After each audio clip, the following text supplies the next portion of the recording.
নমস্কার বন্ধুরা, crazy ভিলফুড YouTube চ্যানেলের পক্ষ থেকে আপনাদের সকলকে স্বাগত জানাই। সামনে লক্ষ্মী পুজো, তার জন্য আমি কিছু নাড়ু তৈরি করব। এখানে কি কি নিয়েছি আসুন তাহলে দেখে নিই। এক প্যাকেট ভুজিয়া নিয়েছি, ভুজিয়ার নাড়ু তৈরি করব। তিলের নাড়ু, নারকেলের নাড়ু আর খই পাক দেব, মুড়ির মোয়া করব। প্রথমে আমি নারকেলটা কুড়িয়ে নেব। প্রথমে চিনি দিয়ে নেব।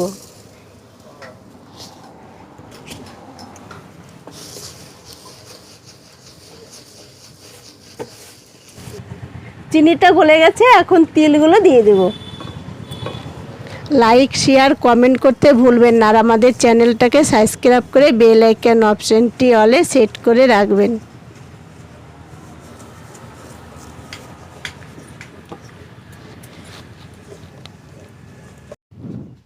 তিলগুলো এখন কলা পাতার ওপরে ঢেলে দেব। থালাতে দিলে লেগে যাবে, কলা পাতায় দিলে লাগবে না, ওর জন্য কলা পাতায় দিই। এখন ছড়িয়ে দেব আস্তে আস্তে, ঠান্ডা হবে। আর এটা খুব গরম গরম তৈরি করতে হবে, নাহলে শক্ত হয়ে যাবে, হাতে খুব গরম লাগবে। তাড়াতাড়ি করে নিতে হবে। পেপারের ওপর একটা একটা করে ছড়িয়ে রাখবো, ঠান্ডা হবে। এইভাবে গরম গরম আস্তে আস্তে নাড়ুগুলো সব বানিয়ে নেব।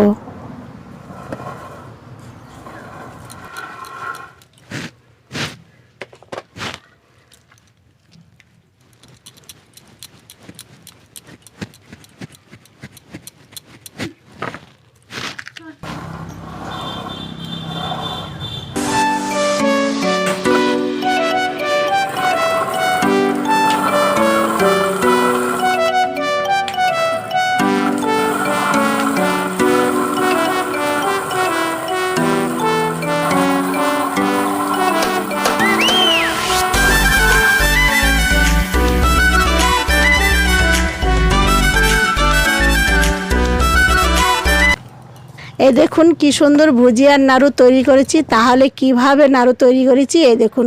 গরম কড়াইয়ের ওপরে চিনিগুলো দিয়ে দিলাম, আর চিনিটা দেওয়ার পরে অনবরত নাড়তে হবে, না হলে তলায় থেকে পুড়ে যাবে। চিনিটা গলে গেছে, এবার ভুজিয়াগুলো সব দিয়ে দেব আর নেড়ে সমান করে মাখিয়ে নেব চিনিগুলো। চিনি দিয়ে নাড়ু করলে কলা পাতাতে ঢেলে নেবেন। এবার কলা পাতায় ঢেলে দেব ভুজিয়াটা। আর এটাও তিলের নাড়ুর মতনই গরম গরম করতে হবে, না হলে শক্ত হয়ে যাবে। এই দেখুন কি সুন্দর নাড়ুগুলো হচ্ছে, আর হাতে খুব গরম লাগছে, আস্তে আস্তেই করতে হবে, গরম গরম।